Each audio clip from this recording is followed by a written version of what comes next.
game, consider doing that and helping us out a whole bunch over on the Matcherino page. All of those coupons do add money to the prize pool, which goes to the players. So really, just saving esports. Isn't that fantastic? Yes, it is. Saving esports is always fantastic, especially when the esport you're saving is StarCraft 2.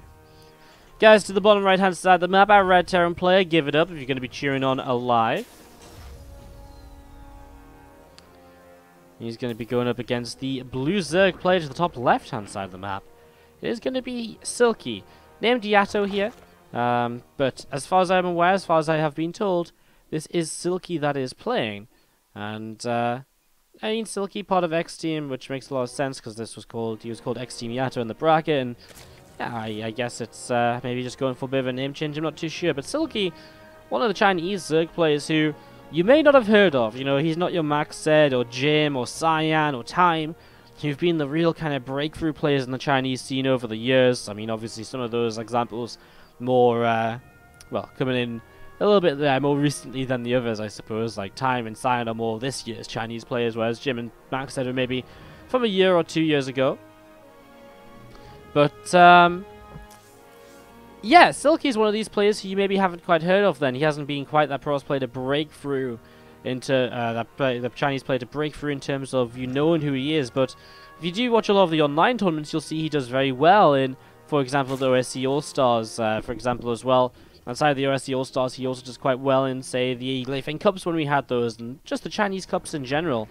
So definitely someone who can do very well here, definitely someone who will be looking to have a good start to this series, and to maybe cause a bit of an upset against aLive, who's opening with this Reaper coming up. And while Silky's opening here, I should have mentioned it maybe a bit sooner, but the gas pool before a hatch is always intriguing, mostly because it does allow you to go into more aggressive opportunities, and right now, that aggressive opportunity is going to be the Roach Warren, and so Silky will go for a lot of Roaches. An aggressive build order for him in game number 1 of this series, as we're going to be seeing this Reaper has to pull back home because he saw it was not a hatchery first, he saw it was not finished, and so knowing that, he will come back home to protect the SCV and to keep the command center building as long as possible. Unfortunately, he will lose that SCV right there. But this, of course, means that he's not going to get that scouting information. He's not going to move into the main and see the Roach Warren. So we're actually going to see a very interesting choice to go into the lair here from Silky. So, very fast lair, so maybe a big, fast kind of, well, either a Spire or a Nidus follow-up, I guess, would be the two kind of main things you'd be looking for here. As we do have the Reaper. Now we'll see the Roaches. Again, this will be interesting, because I wonder if Silky's plan is just to force an overreaction. You know? Force an overreaction in terms of a defense, and then follow up with something which isn't really countered by the overreaction of the Terran player. I think what would make the most sense for me would be a Spire, because the mutas aren't going to be countered by siege tank production in a bunker or two. And the speed of the mutas might just catch aLive very off guard, maybe even just completely unprepared, as he lifts his CC and just loses a lot of economy over the next few moments as well. And it looks as though that is what Silky's going for, just missing a little bit of the gas to get it immediately as the lair finishes. But it is still going to come down pretty darn fast. I mean, a 3-minute 50-second Spire is one of the fastest Spires you'll probably see in StarCraft 2. It's actually quite difficult to get a Spire which is even faster than this, honestly. So, very fast Spire coming through, and we'll see the tank come into position, pushes those Roaches back, and right now aLive has got, he's got to look at this and say, well, this feels as though it's gone pretty well for me. I opened up in a way where I stayed safe, the Roaches didn't do much, but he also has to look at this and say, 5 Roaches. Such a weird number, because with 5 Roaches, well, you actually just wouldn't usually see 5 Roaches. Usually you would see 4 and morph some into Ravagers to pressure, or you would see 8 to 10 and really just commit to lots of Roaches moving forwards, which makes sense, right? If you spend 100 on a lair, then that's the missing minerals and gas, which could be 4 extra Roaches, that's 9 Roaches. Oh, okay, all of a sudden this, this attack makes a lot of sense. Instead, though, aLive is kind of like, that's really weird, 5 Roaches, so he's got to kind of question, where is that extra gas going? Is it going into tech? Is it going into something, is it going into upgrades? I mean, obviously the only other real option for gas is tech, but he's got to kind of question himself as to where that is. Is there more Roaches that are just being held back for some reason? He's going to push across the map, and I like it. With 2 tanks up, Marines as well, it's actually going to work out very nicely against the Spire, because the reality is there is not a lot of gas right now for mutas. In fact, very interesting that he started up the +1 Carapace at this time. It doesn't feel as though Silky's build is really lined up as all, as these 2 siege tanks are going to siege. I mean, there's just not the money to really make any mutas. I mean, even if this attack wasn't happening, 2 mutas, what are they going to do? Both Ravagers getting cancelled. It's a pretty huge deal as well. And you know when drones are getting pulled in towards siege tanks, it's probably not going to be too pretty of a situation. The marine count is good. The meters are not going to help out enough. We'll see maybe one tank going down here at the very end, just about. But that'll be all he gets in this game. GG is called. And aLive just pick up game number 1. Now people tuning in from not just all around the world, but all throughout the solar system, from Mars, Saturn, Jupiter. Okay, maybe we haven't reached Saturn and Jupiter just yet. Maybe just Mars for now. 1548 here in Barcelona. It's the Slit Woman. What's up, dude? How you doing today? Thanks for dropping by and tuning in.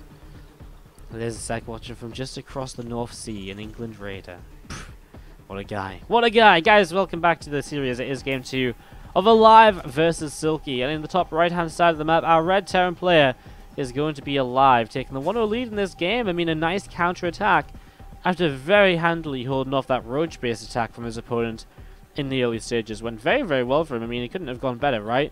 Sees the roaches, is prepared in time, doesn't take any damage. I mean, obviously he's not really meant to. It was kind of weird because, again, you look at it and it's like, well, you're not really meant to take damage because it's not a full-on commitment. So it's the meters that are meant to do damage, but then there was only 2 meters out when he counter-attacked, and so obviously, I mean, especially if a spy is going down, I mean, it's such a huge investment. Any sort of counter-attack at that stage of the game, it would put a Zerg player into trouble. Let's see what Silky's got up his sleeve this time around, as he does for the second game go into a bit more of a standard opening. Hatch gas pool for Silky, our blue Zerg from X Team in the bottom left-hand side of Proxima Station here today. Round 16 of WardiTV Weekly number 8. Guys, I'm going to keep on saying it because we do have lots of those coupon codes on Match Arena to use up. So do get into the chat channel, type in !Match Arena, and head on over to the Match Arena page. WTV8 is your coupon code for the day. That coupon will give you $1 for free to add to the prize pool. It doesn't cost you anything at all.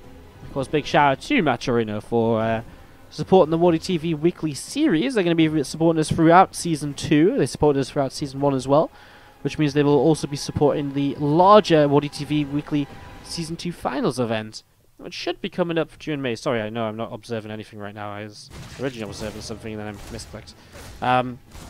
Yeah, well, the largest Season 2 Finals coming up during May at some point, hopefully, is what we're hoping for at least. I mean, by the time we have 2 more weekly events, so one. Well, I actually don't know if we're going to run next week because it's a bit awkward with Austin. Don't really want to run an event if everyone's kind of, you know, kind of in Austin and yeah, not playing. So that would be a little bit strange. I'm not too sure about that one just yet, but I mean, we'll probably see the Season 2 Finals starting in the second half of May, I would imagine. Meanwhile, an Overlord coming out to the right-hand side. Stim starts up on this second barracks. There's a live opening with the 2-1-1, but he's missed his gas or something, right? I mean, no starport just yet. I guess he'll start. It just feels there's his starport's missing, right? Starport is react on the factory. He's just missing some bits and pieces, so a little bit of a weird one there. The starport goes down, reactor dropping down as well. And there's Reaper from aLive still just poking around at the front to see what's going on, to see what is happening in the next few moments. Now, we're going to be seeing the couple more Overlords continue to build here from Yado, or Silky as we should say. And so far he hasn't been able to scout what's going on. Yeah, he has. Sorry, completely wrong of me. He has indeed scouted. He sees the 2-1-1 opening, and obviously a Zerg player. It's kind of crazy. It's been about a year since we saw this sort of build order coming into play, which is kind of cool. Like I remember the Home Story Cup qualifiers were a massive thing. There's actually a big part of our stream last year. The last couple of days of April, we had some. It was actually probably like one of the biggest, one of the sickest streams we've ever had. 2 days of streaming, but yeah, it's kind of cool to.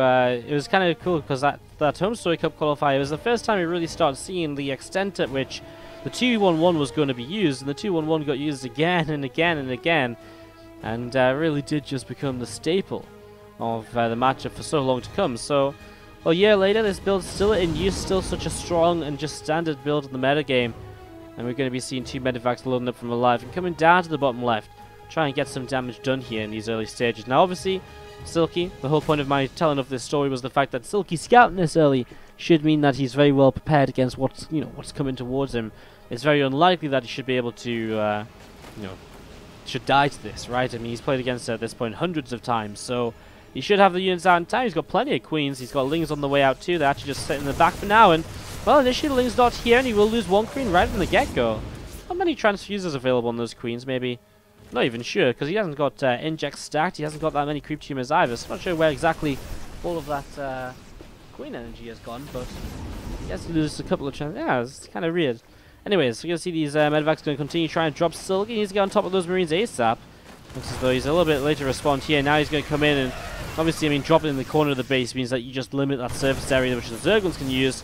Because aLive will come forward, he'll get a queen kill, a few drones as well, and Silky starting to make some mistakes. I mean, he could have jumped on top of those Marines when they're unloading. There's only 3 or 4 of them out, but he didn't, and that's going to cost him greatly because now he can't engage into these Marines at all. And from talking about how Silky shouldn't take much damage to this, he really has slipped up a little bit. I mean, eventually now the medevacs are dropping, the Marines are slowly falling. I mean slowly because there's still a few left here towards the very, very end. 6 of them still fighting against a couple of queens. In fact, even getting out of here, this medevac super low HP, but sticking around to the very end to evacuate 6 of those Marines. And I mean, for 10 Marines and a medevac lost, the damage done here by aLive is insane. You can see over 1,000 resources lost more for Silky in the first few moments of this. And I mean, that's an advantage for aLive, which is very difficult to come back against. As we see him, he's built his 3rd CC up in position. He's now up to his 3rd, 4th, and 5th barracks, so his mid-game production is set and ready to go. An armory will drop down here from aLive as well. And all of a sudden, aLive is in this position where he's just got such a great lead in this game. Like, everything's about to kick in for him. And while at the moment things maybe look a bit even, looks as though, well, hasn't been great for Silky, but he might be able to survive a bit. Well, very shortly, aLive's production really kicks in, and then he's going to be, he's already going to be making 10 Marines at a time, or 9 Marines at a time out of the barracks. He's going to have Widowmine production. I mean, there's just going to be no stopping the guy. Now that said, one little thing aLive is missing is the armory. He's forgotten that there, and so his 2-2 upgrades will come in just a little bit later than Silky's. That won't give Silky something to kind of play with just yet, but it'll be something you can look to in the coming minutes to maybe find a way to kind of do something. As we're going to see, first Widowmine shot will be pretty okay on the first set of Zerglings. And actually, it's not too... Well, there's only 1 Widowmine for now, so that will now go down. Queens will pick that off as we'll see the 2 medevacs loading up, and they're going to come down to the south side, then jump in towards the main. This 1 medevac here is going to be coming over in towards the... well, just returning back home. Another double drop on the map as aLive will continue to apply the pressure. Obviously, the idea at this point in time is to pull aLive, pull Silky in towards the main, and meanwhile hit the 4th base or so, maybe get a kill on this, get some good damage to keep himself going. As right now, he's actually doing a good job just trading the main. The queen goes down again. Ling's taking a little while to commit to that surround and finally gets it. But again, taking a little while and definitely costing him because of it, as we'll see Marines unloading once more. This time he will, I was going to say he may not get the queen, but he does. Targets down 1 Balin before he backs away from this. As these 2 medevacs actually fly past the 4th base just to go straight in towards the 3rd. Now, this drop play won't stick around forever. The mutas are on the way up, and that will be finally a way to safely and effectively really kind of shut down the medevacs, just continue to jump between bases and so on. So the kind of the time at which aLive can do a lot of damage with these drops, it's limited, the time he's got. So he's got to make the most of it right now, and I mean, he definitely is. Multiple drones going down, hitting here, there, and everywhere, picking up against the Banes, like 1 Marine getting hit by them. He's going to be seeing these Marines go turn, and a couple of Banes will roll in. The meters coming in, I mean, the Marines were pretty dead anyways, but maybe could have done a bit of a better job than just getting hit all by 1 or 2 Banes. Natural expansion, we'll see a few more drones going down, a couple of Banes connect, and again, maybe just a few more moments of just jumping around, but it should be on the way over any second now to really make this happen. And again, behind this, aLive has just been macro, and the 3rd CC has been unharassed. There's been nothing towards that direction there, and I mean, there's already a large army pushing forwards, and again, he's distracted the mutas so they can't get across the map, and so they just have to be as defensively, which I mean is obviously nice for mutas, but ideally they want to get across the map and start doing damage, start being annoying, pick the Terran player apart and really push them into position where they're distracted from pushing. But momentum is a powerful thing, and this game has been really in the hands of aLive all the way through. As we see the Widowmines, initially the Widowmines went off on a couple of Overlords, which wasn't the most effective of ways to play, but at the end of the day it's still working out pretty okay for him. Pushing back a lot of creep spread as well, just limiting map control, limiting speed of these Zerg units. There's another large wave of reinforcements coming from aLive, and you're just left looking at this army of Silky thinking, well, what can he possibly do? He really doesn't have that much at all. Marauders will lead the charge, soak some of those Bane hits, Widowmines as well to help out. Marines in a massive concave will be more than enough.